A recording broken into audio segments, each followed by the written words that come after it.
اور مہر کو بھی۔ تب تک خبردار جو تم دوبارہ اس کے پاس گئی، ٹانگیں توڑ دوں گا میں تمہاری، سمجھی تم؟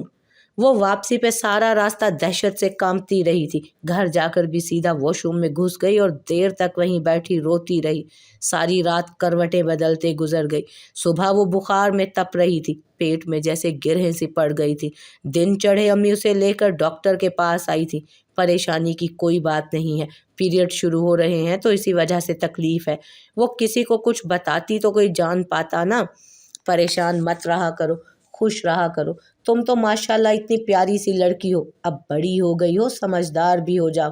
ہمارے معاشرے میں بڑا ہو جانا ہی تو سب سے بڑی پریشانی کی بات ہے۔ سونیا رات دیر تک اس کے پاس بیٹھی رہی، اسے سمجھاتی رہی جسمانی تبدیلیوں کے بارے میں، وہ سب جو عمر کے ساتھ ساتھ ہوتا ہے۔ اب اس بچی نے جانا تھا کہ ابرار نامی وہ شخص اس کے ساتھ کیا کیا کچھ کر چکا تھا۔ مہر بے وقوف ہرگز نہیں تھی، وہ جانتی تھی ابرار نامی وہ شخص اس کا ایک حسین خواب تو ہو سکتا تھا، لیکن اس کی تعبیر ہمیشہ بھیانک ہی رہنی تھی۔ وہ جانتی تھی اس کے ساتھ گھر سے بھاگ جانے کا مطلب بھی کیا تھا، اپنے ماں باپ سے ہمیشہ کے لیے رشتہ ختم کرنا اپنا۔ وہ یہ بھی اچھے سے جانتی تھی کہ وہ اسے زندگی میں کیا کچھ دے سکتا تھا، اور یہ کہ وہ رشتہ اس کی زندگی میں کیا کیا تبدیلیاں لا سکتا تھا۔ اس شام وہ سارے فیصلے کر چکی تھی۔ موبائل سے سم نکال کر اس نے توڑ دی، ابرار کی دی ہر شے اٹھا کر اس نے کوڑے کے ڈھیر پر پھینک دی۔ رات میں امی کے پاس آئی، مجھے رشتہ منظور ہے امی، آپ ان لوگوں کو ہاں کہہ دیں۔ وہ خوشی سے نہال ہو گئی۔ ابو مجھے نئی سم لا دیں، اس نمبر پر بہت رانگ نمبرز آنے لگے ہیں۔ ابرار نامی اس مورے کو ایک ہی چال میں مات دے کر وہ بازی کا رخ اپنی طرف مکمل طور پر موڑ چکی تھی۔ میری بات غور سے سننا ماہین، اس دن وہ چہل قدمی کے لیے چھت پر آئی تھی۔ زیاد اپنی چھت پر ٹہل رہا تھا، اسے دیکھا تو منڈیر پھلانگتا ہوا اس کے پاس آ گیا تھا۔ تم کسی کو بھی اپنی جھوٹی سچی کہانی سنا کر رام کر سکتی ہو، لیکن مجھ سے جھوٹ نہیں بول سکتی۔ میں سب جانتا ہوں کہ اس لڑکے کے ساتھ تمہارا کیا چکر تھا۔ اس درزی کے لڑکے نے سب کچھ اگل دیا ہے کہ تم نے اور اس نے کیا کیا کیا ہے۔ ماہین کا دل دھڑکنا بھول گیا تھا۔ زیاد بھائی تم میری بات سنو۔ اس نے اس کی بات کاٹی تھی فوراً۔ مجھے 10 لاکھ روپے چاہیے۔ وہ دھک سے رہ گئی۔ 3 دن کے اندر اندر، ورنہ تم جانتی ہو کہ میں کیا کچھ کر سکتا ہوں۔ وہ حق دک کھڑی رہ گئی۔ بے وقوف زیاد بھی نہیں تھا۔ وہ اس دن آفس سے ہی آ رہا تھا، اس کا کاروبار مسلسل خسارے میں جا رہا تھا۔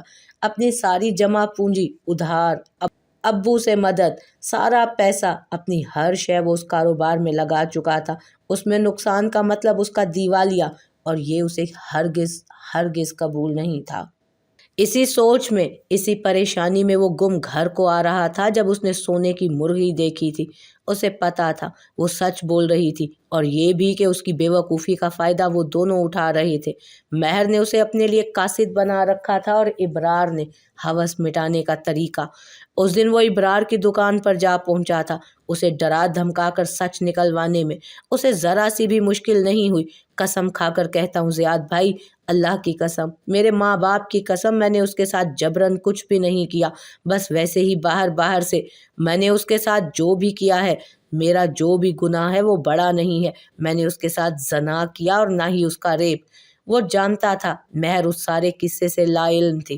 وہ یہ سب جانتی بھی تو کیا کر لیتی، وہ خود کیا کر سکتا تھا۔ اب اسے یہ سوچنا تھا، مہر کو بلیک میل کر کے اس کو کیا مل جاتا۔ اس کے ماں باپ کی مالی حالت اس کے سامنے تھی، اس کا پول کھولنا بھی کوئی ایسا فائدہ مند نہیں تھا۔ رونا دھونا، مار پیٹ، اور بس قصہ ختم۔ دوسری طرف ابرار تھا، ایک غریب پھٹی جیب کا درزی۔ وہ اسے کیا دے سکتا تھا؟